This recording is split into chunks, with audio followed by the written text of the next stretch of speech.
Change the battery on a Jeep key fob. First thing you need to do is release the key.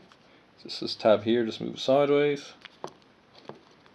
And that releases the key. And the end here, you can see that there's a little groove. Put the key in. Just twist sideways, and you can see we're opening it up. Ever so slightly. Should be enough to get your fingernails in to open up. Split the whole key fob. Remove the back here. And we can now see the battery. You may want to get a small screwdriver to help lever the battery out. It's up to you.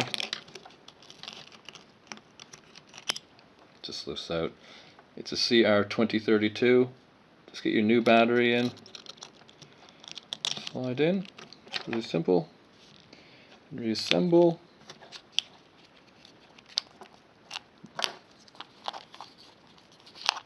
And back in. Squeeze. Your little click. And key in, and you're done.